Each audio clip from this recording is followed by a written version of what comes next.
आदमी ने बेदर्दी से दुनिया के सबसे खूबसूरत सुनहरे बाल काट दिए और उन बालों की चमक पल भर में गायब हो गई। लंबे बालों वाली राजकुमारी अब छोटे बालों वाली बन गई और चुड़ैल ने भी अपनी हमेशा जवान रहने वाली जादुई ताकत खो दी जो उन बालों में थी। राजकुमारी जब पैदा हुई थी तो उसके सुनहरे बाल थे जो रात में चमकते थे। जब एक खुरदरे हाथ ने उन चमकते बालों को छुआ तो वो बूढ़ा हाथ अचानक जवान हो गया। उस चुड़ैल का झुर्रियों वाला चेहरा भी पल भर में जवा हो गया। उसने उन सुनहरे बालों का एक हिस्सा काटा लेकिन वो बाल अचानक भूरे हो गए और चुड़ैल की त्वचा फिर से बूढ़ी होने लगी। असल में जब बाल राजकुमारी से अलग होते हैं तो वे अपना जादू खो देते हैं। तभी राजा की नींद खुली और उसे आहट सुनाई दी। चुड़ैल के पास छोटी राजकुमारी को चुराने के अलावा और कोई रास्ता नहीं था। छोटी राजकुमारी के बालों में ये जादुई ताकत एक फूल की वजह से आई थी। बहुत समय पहले आसमान से सूरज की एक सुनहरी किरण गिरी जो एक जादुई सुनहरे फूल में बदल गई। रास्ते से गुजरने वाली एक चुड़ैल को वो फूल मिला। जब वो चुड़ैल गाना गाती तो उस फूल से रोशनी निकलती जिससे उसे हमेशा जवान रहने की ताकत मिल गई। ये वाकई एक अनमोल खजाना था। चुड़ैल ने इस फूल को दुनिया से छिपा दिया। इस जादुई फूल के सहारे वो सालों तक जिंदा रही। हजारों साल बाद एक राज्य की रानी बहुत बीमार पड़ गई और मरने की हालत में थी। राजा को उस सुनहरे फूल के बारे में पता चला और उसने अपने सैनिकों को उसे ढूंढने भेज दिया। सैनिकों ने चुड़ैल के उस कीमती फूल को जड़ से उखाड़ लिया। उन्होंने उस फूल का काढ़ा बनाया और रानी को पिला दिया। उस सुनहरे फूल ने न सिर्फ रानी की जान बचाई बल्कि एक प्यारी सी बच्ची भी पैदा हुई। रपुंजेल के बाल बहुत सुनहरे और चमकदार थे। वो राजा और रानी की आंखों का तारा थी। अपनी बेटी के जन्म की खुशी में राजा ने आसमान में ढेरों लालटेन जलाए और राजकुमारी को दुआएं दी। लेकिन सिर्फ उस चुड़ैल को ही उन सुनहरे बालों की असली ताकत का पता था। मैं बाहर क्यों नहीं जा सकती? बाहर की दुनिया बहुत खतरनाक है। वहाँ हर तरफ डरावने और मतलबी लोग भरे पड़े हैं। तुम यही सुरक्षित हो, समझी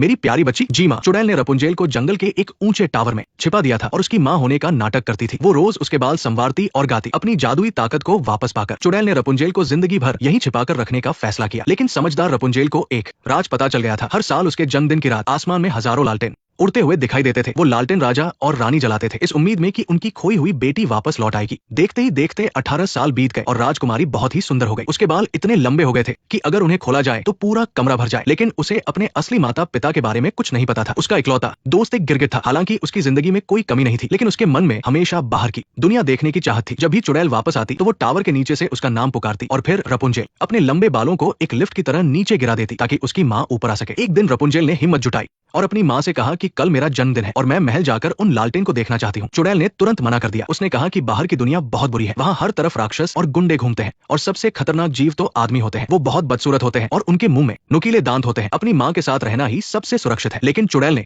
कभी सपने में भी नहीं सोचा था कि जल्द ही एक आदमी उनके दरवाजे पर आ जाएगा। वो एक वांटेड मुजरिम था जो महल से ताज चुराकर भाग रहा था और सैनिक उसके पीछे पड़े थे। भागते भागते किस्मत से उसे वो पेड़ों से छिपा हुआ टावर दिखा। सैनिकों से बचने के लिए वो बिना कुछ सोचे समझे उस पर चढ़ गया। जैसे ही उसने चैन की सांस ली, आखिर मुझे मिल ही गया। रपुंजेल ने फ्राइंग पैन से उसके बाल हटाकर देखे। क्या ये वही आदमी नहीं है? ये तो काफी अच्छा दिख रहा है और इसके तो माँ के बताए हुए डरावने दांत भी नहीं है। उसे अपनी माँ की बातों पर शक होने लगा। रपुंजेल उस आदमी को अलमारी में छिपाने लगी क्योंकि उसकी माँ थोड़ी देर में वापस आने वाली थी। वो अपनी माँ को ये सरप्राइज देना चाहती थी कि वो अब अपना ख्याल खुद रख सकती है। लेकिन उस आदमी को संभालना इतना आसान नहीं था। बहुत मशक्कत के बाद आखिरकार उसने उसे अलमारी में धकेल ही दिया। शीशे में खुद को देखकर रपुंजेल खुद पर बहुत गर्व महसूस कर रही थी। तभी उसकी नजर उस आदमी के बैग पर पड़ी जिसमें कोई चमकती हुई चीज थी। उसने उसे हाथ में पहन कर देखा लेकिन वो कंगन नहीं था। जब उसने उसे सिर पर रखा तो वो एकदम फिट आ गया जैसे उसी के लिए बना हो। उस चोर ने कभी नहीं सोचा था कि उसकी मेहनत से चुराई गई चीज उसके असली मालिक के पास पहुंच जाएगी। तभी माँ की आवाज सुनाई दी। रपुंजेल ने ताज को छिपाया और अपने लंबे बाल टावर से नीचे फेंक दिए। वो अपनी माँ को बताना चाहती थी कि उसने एक अजीब आदमी को पकड़ा है। लेकिन माँ को लगा कि रपुंजेल अभी भी बाहर जाना चाहती है और वो गुस्से से पागल हो गई। उसने ना सिर्फ रपुंजेल को कुछ भी बोलने से रोक दिया बल्कि उसे टावर से बाहर जाने के लिए भी सख्त मना कर दिया। रपुंजेल अपनी माँ के इस रूप से बहुत डर गई। फिर उसने एक और रिक्वेस्ट की कि कल उसके जन्मदिन के लिए उसे गिफ्ट में नए रंगों का एक डिब्बा चाहिए। चुड़ैल को लगा कि वो जगह बहुत दूर है, आने जाने में कम से कम 3 दिन लगेंगे। लेकिन रपुंजेल की बहुत जिद करने पर चुड़ैल ने उसकी बात मान ली। अपनी माँ को वहाँ से भेजने के बाद रपुंजेल ने उस चोर को बाहर निकाला और उसे कुर्सी से बांध दिया। उसे होश में लाने के लिए गिरगिट को अपनी जादुई तरकीब इस्तेमाल करनी पड़ी। गिरगिट के परेशान करने पर आखिर वो चोर जाग ही गया। रपुंजेल ने हाथ में फ्राइंग पैन लेकर उससे खूब पूछताछ की। रपुंजेल को पता चला कि उसका नाम फ्लिन है और वो उसके लंबे बालों के लिए वहाँ नहीं आया था। गिरगिट ने भी उसकी आंखों में देखकर इस बात की पुष्टि कर दी। अब रपुंजेल को उसकी बात पर यकीन हो गया था। उसे अपना बैग लेने के लिए बेचैन देखकर रपुंजेल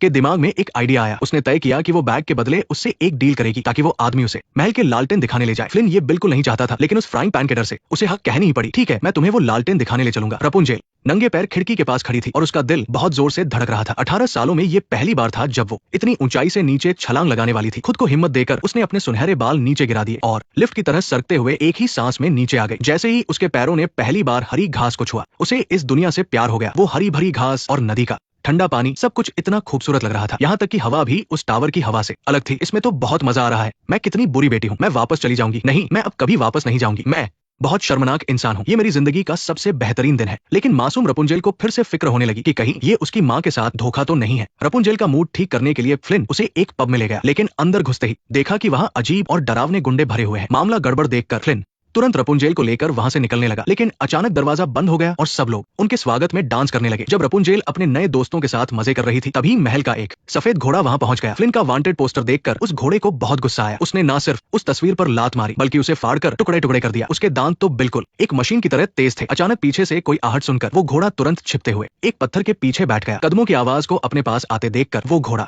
अचानक बाहर कूद पड़ा। उधर चुड़ैल ने उस शाही सफेद घोड़े को देखा और उसे कुछ गड़बड़ लगी। वो फौरन टावर की तरफ भागी। रपुंजेल, अपने बाल नीचे गिराओ। रपुंजेल, रपुंजेल, मेरी बच्ची। जैसा कि उसे डर था, वो टावर पूरी तरह से खाली था। वहां कोने में सिर्फ एक राजकुमारी का ताज और फ्लिन का वो पोस्टर पड़ा था। चुड़ैल समझ गई कि जरूर इसी आदमी ने रपुंजेल को अगवा किया है। इधर जब रपुंजेल उन गुंडों के साथ मजे कर रही थी, तभी अचानक बहुत सारे शाही सैनिक वहां घुस आए। एक गंजे गुंडे ने गुप्त कमरे का दरवाजा खोला और उन्हें एक खुफिया रास्ते में छिपा दिया। उन्हें लगा कि वो उन सैनिकों से बच गए हैं, लेकिन उन्हें नहीं पता था कि उस सफेद घोड़े के सूंघने की ताकत बहुत तेज है। उसने बिना किसी मेहनत के उस खुफिया दरवाजे को ढूंढ निकाला। ये क्या कर रहा है? उन दोनों को एक बार फिर वहां से भागना पड़ा। सैनिक उनके ठीक पीछे पड़े थे। उन्हें अंदाजा नहीं था कि वो रास्ता एक बड़े से डैम पर खुलता है। रपुंजेल ने अपने बालों को फेंका और झूला झूलते हुए आराम से दूसरी तरफ पहुंच गई। लेकिन फ्लिन की किस्मत खराब थी। उसने अपने फ्राइंग पैन से उन सैनिकों को तो हरा दिया, लेकिन उस शाही घोड़े की ताकत को कम समझने की गलती कर दी। उस घोड़े ने उसे बुरी तरह पीटा। इस मुश्किल घड़ी में रपुंजेल ने जल्दी से अपने बाल नीचे फेंके। तब जाकर फ्लिन उस घोड़े से अपनी जान बचा पाया। वो घोड़ा अपनी हार बर्दाश्त नहीं कर पाया और गुस्से में आकर उसने उस डैम का पिलर ही तोड़ दिया और उनके पीछे भागने लगा। अब वो डैम पूरी तरह से टूट चुका था और नदी का खतरनाक पानी पल भर में पूरी घाटी में भर गया। बाढ़ का पानी बस उन तक पहुंचने ही वाला था कि वो दोनों जल्दी से एक गुफा में छिप गए, लेकिन गिरते हुए पत्थरों ने गुफा का दरवाजा बंद कर दिया। जल्द ही उस गुफा के अंदर नदी का पानी तेजी से भरने लगा। अंदर इतना अंधेरा था कि उन्हें बाहर निकलने का कोई रास्ता नहीं मिल रहा था। इस मुश्किल वक्त में रपुंजेल ने अपना दिमाग दौड़ाया। अगर मैं